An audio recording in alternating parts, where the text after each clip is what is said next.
Bonjour chers tous. Eh bien, dans la vie, le hasard n'existe pas. Ceux qui croient au hasard deviennent les artisans de leur propre échec. Veux-tu réussir ton année? Je te donnerai 10 conseils pratiques qui vont te permettre d'y parvenir. Premièrement, il est fondamental que tu aies foi en Dieu. La vie que nous menons sur terre est d'abord spirituelle, c'est-à-dire qu'elle est régie par des forces surnaturelles. Donc avoir confiance en Dieu, c'est un avantage incroyable, car ceux qui ont confiance en Dieu ont entre leurs mains l'antidote contre l'échec. Donc c'est fondamental de lui faire confiance. Et donc de deux, si tu fais confiance en Dieu, tu dois vivre sur terre pour atteindre les objectifs qu'il s'est assignés. Il y a une différence entre l'ambition personnelle et une vision divine. Nous sommes l'ouvrage de Dieu. Tu as été créé par Dieu pour atteindre des objectifs que lui, il s'est assigné. Donc en vivant pour satisfaire le cœur de Dieu, il y a une très grande faveur qui t'environne. Car il y a deux forces qui régissent la vie sur terre. La puissance des ténèbres et la puissance de la lumière. Ceux qui ont confiance en Dieu et qui vivent pour atteindre les objectifs de Dieu sous le soleil, jouissent de la faveur surnaturelle de Dieu. Ils sont portés par des vents invisibles qui les propulsent justement à une autre dimension de succès sous le soleil. Et ça, c'est vraiment important. 2, 3. Chaque fois qu'on est au début d'un cycle, j'ai vu des personnes se laisser porter par l'enthousiasme, par l'émotion. On ne réussit pas sa vie parce qu'on est émotionnel. On la réussit aussi parce qu'on est pragmatique. Donc il faut savoir s'arrêter. S'arrêter pour réfléchir, pour méditer, évaluer ses actifs.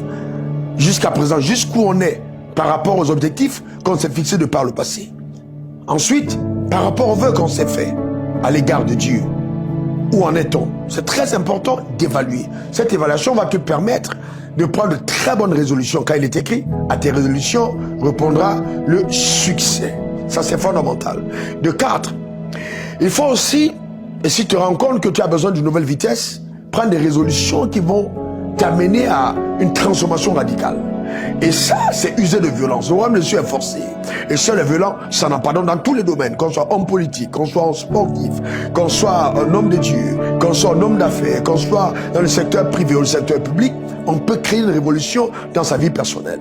Déjà, en activant les leviers spirituels, par la prière, par le jeûne, en investissant sur soi. Et là, on est capable de créer une révolution. Car c'est clair, dans la vie, en fait, nous poursuivons ce que nous sommes. Nous ne pouvons pas devenir ce que nous ne sommes pas. Donc investir en toi est fondamental pour te permettre de révéler ce que tu es à ta société, dans ta génération, dans le couloir de ton appel. Donc ça te permettra en 5 de courir ta course. Donc il faut courir ta course, la course que Dieu t'a imposée. Pas essayer de te comparer aux autres. Numéro 6, il ne faut pas, surtout, essaie surtout pas de te comparer aux autres. Pourquoi? Parce que quand tu vas te comparer aux autres qui sont plus grands que toi, tu vas te sentir découragé. Ou alors, tu vas te dire, je vais jamais y arriver, c'est vrai. Tu vois, alors que si tu te compares à ceux qui sont plus bas, tu auras l'impression que tu as déjà trop fait. En fait, il faut aller à la cadence des rêves que tu portes. Il faut apprécier les autres, ne jamais être jaloux, ne jamais être compétitif, ça ne sert à rien. Il y a une course que tu cours là, avec l'impulsion de Dieu. C'est vraiment important, sans te comparer aux autres. Et puis, ajoute à ta vie, comme septième ingrédient et conseil, la discipline. La discipline, c'est l'ensemble des choses que tu dois faire, et non les choses que tu veux faire. Dans la vie, il est important de comprendre qu'il y a des choses qu'on veut faire. Tout nous est permis, mais tout nous est pas utile. Donc, c'est important d'être discipliné. Jamais le meilleur de toi ne jaillira de ton être si tu n'as pas appris à discipliner. Aucun sportif ne peut être performant sans discipline. C'est vraiment important d'être extrêmement discipliné. Que ce soit homme de Dieu, que ce soit homme d'affaires, la discipline, c'est essentiel. On est entouré de tellement de distractions qu'il faut être focalisé. Quelqu'un de vraiment discipliné. La discipline va te permettre d'extraire le meilleur de ta propre vie. Ça, c'est vital. Et donc, recherche aussi la sagesse. La sagesse est un élément clé. Il faut rechercher la sagesse. La sagesse, Dieu a tout fait avec la sagesse. Et donc celui qui recherche la sagesse doit aller à la connaissance. Parce que sans connaissance, il n'y a pas de déploiement de sagesse. Et la connaissance, c'est la première valeur dans le royaume des cieux. D'ailleurs, la première valeur dans l'univers, c'est la connaissance. Jamais ta vie ne va surpasser ce que tu connais. Donc il est vraiment important d'avoir la connaissance. Une connaissance qui est transformationnelle, c'est-à-dire qui arrive à avoir un impact véritable dans ton système de pensée. Pas simplement quelque chose qui apporte une connaissance intellectuelle, non, une transformation intérieure. Ah, c'est une connaissance qui va révolutionner ton être entier. Parce que dans tous les cas, nous ressemblons étroitement aux pensées que nous avons acceptées et entretenues. Ça, c'est fondamental d'avoir la sagesse. Cette sagesse qui te permet d'opérer sur les rails de Dieu, d'avoir la capacité d'utiliser la connaissance qui est mise à disposition face à n'importe quel problème. C'est-à-dire que tu as la capacité de résoudre des problèmes avec le regard et l'intelligence en haut. Et ça, c'est vital. Que la sagesse t'habite, qu'elle soit vraiment dans ta vie pour que tu réussisses dans tous les couloirs avec un esprit d'excellence incroyable. Parce que la sagesse te donnera d'exceller. Et sans excellence, c'est impossible d'être la tête. Il est important d'exceller. Donc ne fais pas les choses comme tu les vois faire autour de toi. Fais-les comme Dieu veut que tu les fasses. Va au-delà de ton environnement. Il faut aller puiser dans les ressources surnaturelles. Il faut apporter de l'innovation. Et parce que dans tous les cas, il y a des choses que l'œil n'a point vues, que l'oreille n'a point entendues, qui ne sont pas montées au cœur de l'homme. Mais que Dieu peut et veut révéler au travers de ta vie. Donc il faut avoir cette audace d'aller chercher à l'intérieur de toi cette innovation, dans l'excellence du déploiement de la tâche que Dieu t'a demandé de faire.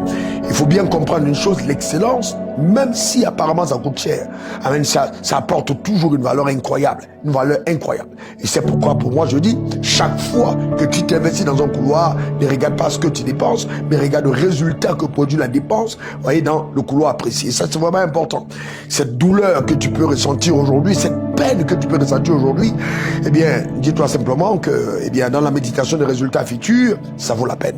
Ensuite, cette excellence, beaucoup n'y parviennent pas parce qu'ils vivent une vie de 365 jours. C'est une clé importante. Vie 24 heures. C'est-à-dire quoi? C'est-à-dire que toutes tes résolutions que tu as, c'est en 24 heures que tu les appliques. 24 heures pour être à même de poursuivre les rêves de Dieu. 24 heures de discipline. 24 heures pour investir dans ton aide. 24 heures pour te tenir à l'égard de tout ce qui peut te détruire. Et tu te rendras compte que chaque 24 heures après, tu es en train de propulser ta vie à une vitesse incroyable. Personne ne t'arrêtera. Ça, c'est vraiment fondamental. Que ce soit le retour au repos, que ce soit la productivité, dans le cycle de 24 heures, il est vraiment important de maximiser. Il faut éviter entièrement la distraction. Et enfin, je voulais te demander de ne pas oublier que quand tu vas mettre ces conseils en pratique, tu verras ta royauté s'affirmer. Tu vas être élevé dans une dimension incroyable. Mais n'oublie pas que cette élévation révèle le roi que tu es, qui est supposé être aussi en même temps esclave de celui qui t'a appelé. Donc, garde l'humilité. Tu dois toujours être dépendant de Dieu. Ta royauté vient du fait qu'au départ, tu as reconnu Dieu comme étant le maître de ta vie. C'est lui qui te fait. Tous ces efforts, tous ces conseils que je te demande d'appliquer dans ta vie n'auront aucun résultat si, après avoir obtenu les résultats, tu oublies quelle est ta source. Que Dieu te bénisse très abondamment. Vis donc pour créer un impact, une influence véritable dans ton environnement. Et tu vas te rendre compte, en fin de cette année, que quelque chose d'incroyable, d'effroyable, amène pour le cas ennemi, s'est produit au travail de ta vie. Tu es loin d'imaginer ce que Dieu est capable de faire par une personne comme toi. Ne te décourage surtout pas. Tout est encore possible. Que Dieu te bénisse abondamment. Et puis, s'il te plaît, après les résultats cette année, ou alors les mois, les semaines à venir, donne-moi ton témoignage. J'ai envie que tu partages avec moi ce que ces conseils pratiques auront apporté de façon quantifiable, vérifiable dans ta vie de tous les jours. Eh bien, que Dieu te bénisse très abondamment.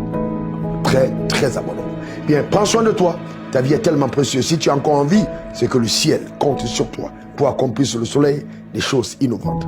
Eh bien, on est ensemble et on se dit dans les jours à venir. Pour votre service, c'était encore moi, RW, le diplômé de l'Académie du désert. Il y a des choses que seule la souffrance dans la vie sont capables de t'enseigner.